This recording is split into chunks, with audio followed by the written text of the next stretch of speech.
risk of common chromosome abnormalities. We can look at the anatomy of the fetus, and we can predict preeclampsia in the first trimester. We talk about the 11 to 14 week scan as a time for offering first trimester because that's when the nuchal translucency appears and disappears. But today, we no longer do 11 to 14 weeks. We do our analysis scan at 12 weeks to 13 weeks of gestation. Why? Because the detection rate at 12 to 13 weeks of gestation is higher than early in pregnancy. And 14 weeks is too late. So now we talk about anatomy at 12 to 13 weeks. In doing a scan, every patient takes 2 glasses of water 30 minutes before the examination, and they consent to a transvaginal and a transabdominal scan. 95% of patients accept a vaginal scan and transabdominal. Why is that important? Because the detection rate of structural abnormalities is higher if you combine transvaginal and transabdominal. So now I show you a picture. This is a picture of the ISUA guidelines showing all the images that you need to take at a scan at 18 to 20 weeks of gestation. And now I show you the new guidelines in 2023. And if you look at this new guideline, you will see that the same number of images that you have to take at 11 to 14 weeks or 12 to 13 weeks of gestation. So in 2023, ISUA decided that every woman who has a scan of all of these images should be taken, 21 images. The same number of images as the second trimester. So the first trimester scan is not a dating scan and crown rump length and nuchal translucency. The first trimester scan, the emphasis is on detecting structural abnormalities. This is a picture that should be on your wall in your department, because these are all the images that you need to obtain.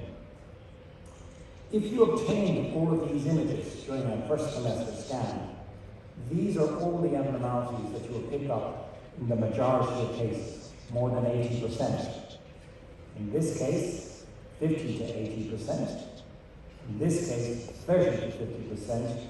And then there will be some abnormalities which may be extremely difficult or that you will never see in the first trimester, such as the genesis of the corpus callosum or lyssencephaly. So, I want to walk you through evaluation of the fetus and looking at the anatomy in the first trimester. If you routinely do a detailed assessment looking at the brainstem, looking at the intracranial translucency, and looking at the cisterna magna, these are 3 important landmarks which will help you identify brain malformation, markers for chromosome abnormality. In fact, the patient that I'm going to scan for live scanning has got a dilated fourth ventricle, and I will show you this. So the first section you need to take is looking at the brainstem, the fourth ventricle IT, and the cisterna magna. The second section you need to take is a 4-quadrant analysis, demonstrating the 4 sections of the brain, and I will go through this in more detail during another talk. But you need to look at these 4 sections in routine imaging of the fetal brain, because if you do, you will identify this condition, which has got a thin nuchal translucency, but there is no cranial bone around this. This is a fetus with a cranium. In this case here, when you look at the section, the 4 sections, none of the 4 sections are present. It is an impossible diagnosis to miss, because all the 4 sections are abnormal. No woman wants a diagnosis of anencephaly at 20 weeks. They want a diagnosis at 12 to 13 weeks of gestation. This is a condition at 13 weeks which is detectable in close to 100% of cases. This is a fetus with an encephalocele, a very detectable abnormality, an important abnormality because it is associated with genetic syndromes. This is a condition which is also detectable in 100% of cases, is alobar holoprosen cavity, which is a strong association with genetic abnormalities. And during my brain talk, we will go through this in more detail. With regard to examining the fetal face, it's important to recognize all the landmarks: the mandible, the hard palate, the vomer bone, the nasal bone, the skull bone, the nuchal translucency, and the three black spaces I mentioned before. When we look at this sagittal section through the fetal face, we are looking at here is the secondary hard palate, which corresponds to this here. And this is the primary hard palate, which corresponds to this here. So we can pick up palatal abnormalities in the first semester of pregnancy. So you look in three sections: the sagittal section, and the next section is examining the face on a split axial section. This shows the mandible, and this here is the mandibular gap. If the gap is missing, this baby is likely to have micronephria. This here is the maxilla, and this shows that the lip is completely covering the maxilla. There is no cleft lip, cleft palate. For me personally, when making a diagnosis of cleft lip, cleft palate, it's in this section that is the most valuable section. You can also look in the retronasal triangle. You can see that the lips are intact, and then as you scroll through the face, you see the retronasal triangle, which is the maxilla, the maxilla, the maxilla, and the nasal bone. In this view, you can pick up defects in the hard palate by looking here. If you look at the detection rate and you say, Simon, what is the detection rate of cleft lip, cleft palate in the first semester? I will say to you, you can look at old data and you can look at new data.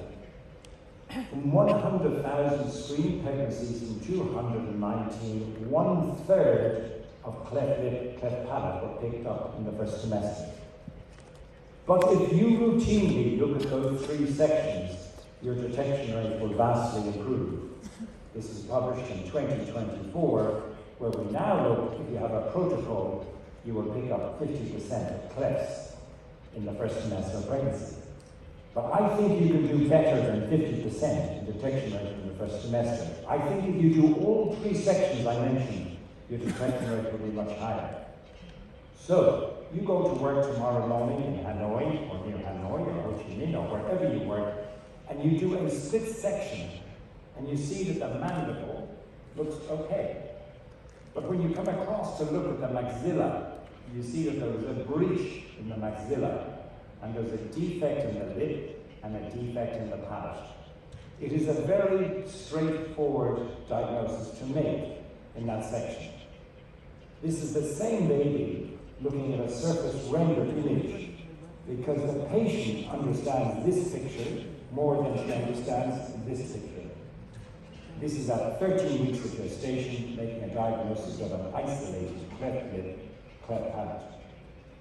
You can also pick up micronephria or anephria, a very severe condition and frequently associated with obstruction in the airways. Brainstem is okay, fourth ventricle is okay, cisterna magna is okay, nuchal translucency is okay, but the mandible is not okay. The maxilla is okay, the maxilla is okay, the nasal bone is okay. But this is a very serious condition, anephria. This is a much more difficult diagnosis. This is a fetus with micronephria or retronephria. And if you use 3D volume, it will make it easier for you to understand when you're looking at this. When you see that there is micronephria, you then want to ask, is there a palatal defect? So you look for a gap in the maxilla. I cannot see a gap, it looks okay. So then I look at the retronasal triangle, and the triangle is okay, the maxilla is intact.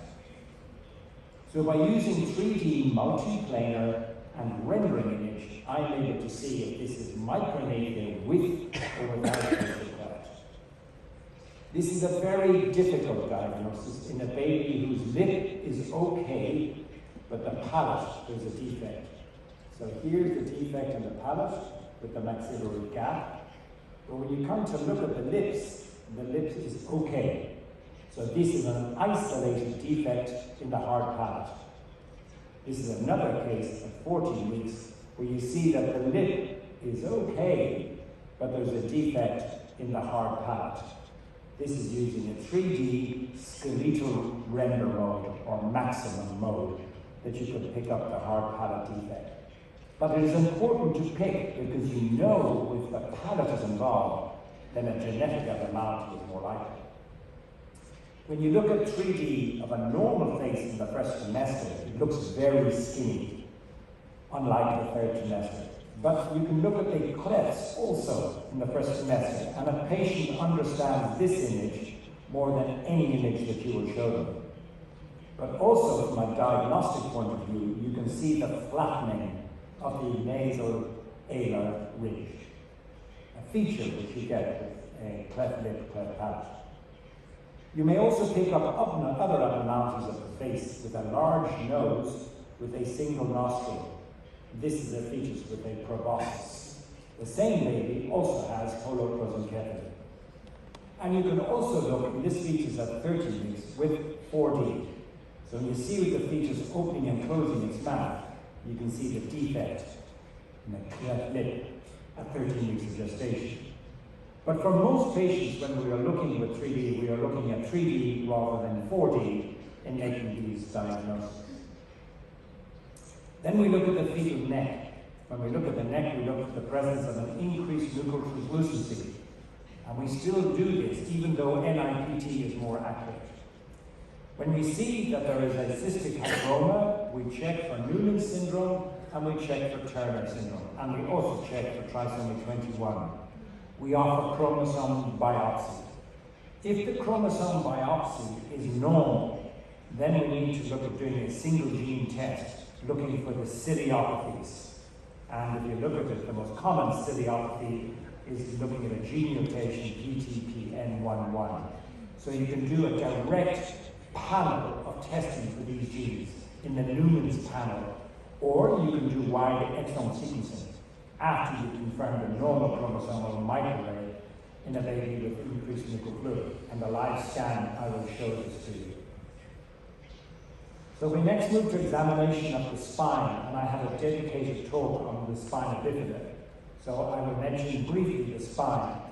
The spine can be difficult in the first trimester. In fact, about 10-15% of babies, you will not be able to see the spine.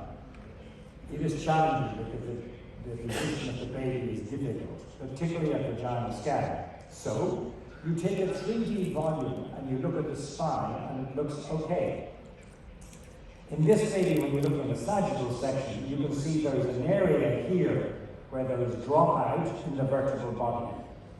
So you take the 3D volume, just like the last case, you rotate it on the z-axis or on the y-axis, and then you translate through the volume.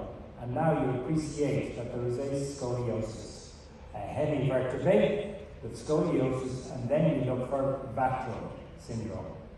And important that you do so in the first semester, not in the second.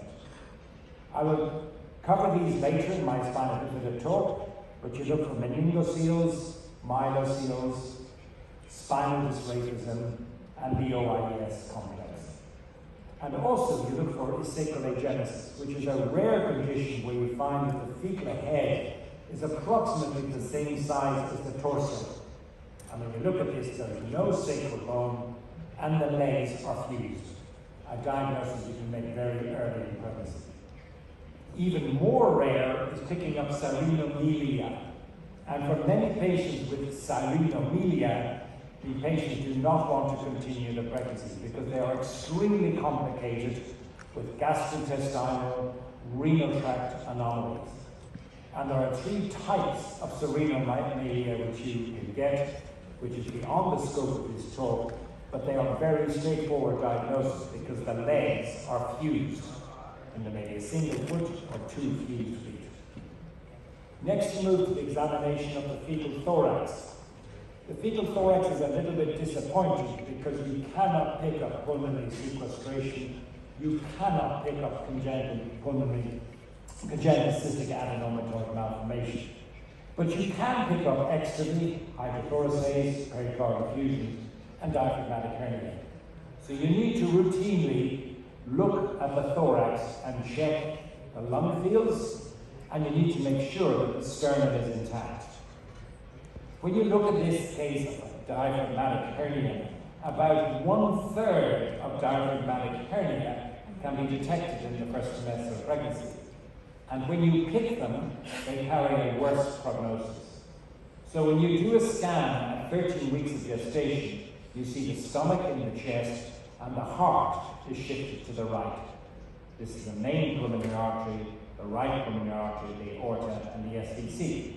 And it is important to check the anatomy of the heart, particularly to check if there's left ventricular hypoplasia, which is a common feature that may exist with a congenital diaphragmatic hernia.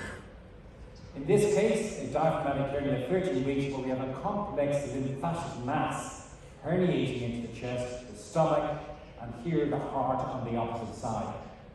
And any time when you see one abnormality in this fetus with a congenital diaphragmatic hernia, you then look for associated abnormalities. And in this baby, it has also holoprosencephaly. So once you see one problem, remember, go looking for another problem. And this is the fourth ventricle, the orbits are small, microphthalmia, they're close to each other, hypotelorism, and a single anterior monoventricle. So it has holoprosencephaly and congenital diaphragmatic hernia. You may pick up bilateral pleural effusions when the baby's at 13 weeks of gestation. And in this case, on a 4D stick rendered image, you can see the pleural effusion. When you see that, you look for evidence of 21, Turner's, and then you look for Noonan syndrome. And offer invasive genetic testing and get your exome result by 17 weeks of gestation. I'm doing a separate talk on cardiac abnormality, but this is a hypoplastic left heart in 1997. We've been looking at the heart for the last 30 years at endovaginal scan. And with using for the last 30 years, we have been able to pick up hypoplastic left hearts and major cardiac abnormalities for many, many years. But it's only 2023 that ISUOG agreed to include color Doppler in its protocol. So every woman in Vietnam should be offered color Doppler evaluation of the heart in the first trimester of pregnancy. And I will talk and give you some clues and in live scanning how to detect abnormalities.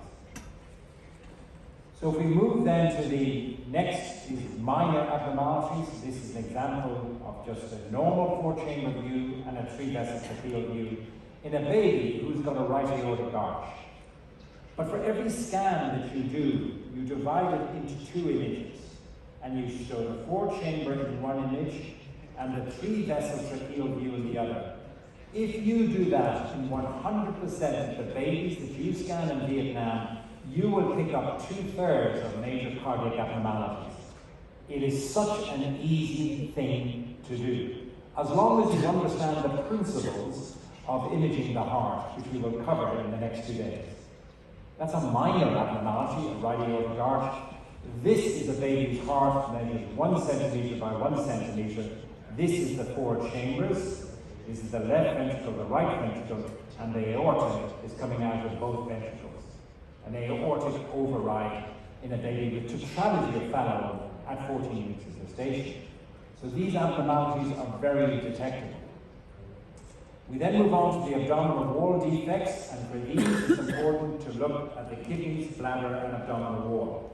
If you never go home without seeing both umbilical arteries, urinary bladder, and an intact abdominal wall. Male, point upwards, and female, point downwards. The bladder should be less than 7 millimeters. So this is a baby at 11 weeks of gestation, and when you look at his bladder, the maximum longitudinal length is 8 millimeters. That is abnormal, and you need to offer this baby invasive genetic testing, because it's likely to have a chromosome abnormality. This baby on the right-hand side has got severe megacystis, around about 20 millimeters plus. This carries a terrible prognosis, because if your maximum longitudinal bladder measurement is more than 15 millimeters, these babies have a terrible renal prognosis. For those that are between 7 to 15 millimeters, many of these, in fact 90% of these, will resolve. But you need to offer invasive genetic testing. You can pick up other abnormalities. These are normal kidneys which appear bright because they are bright.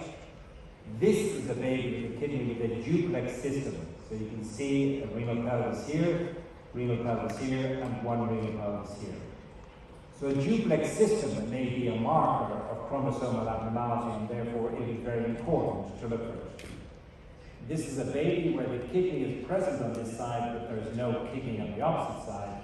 And this is a baby who's got a horseshoe kidney, which is strongly associated with trisomy 18, trisomy 13, VACTERL, and other genetic syndromes. So it is important to look for evidence of a horseshoe kidney. So the point that I make is that in these, when you make these diagnoses early in the pregnancy, is remember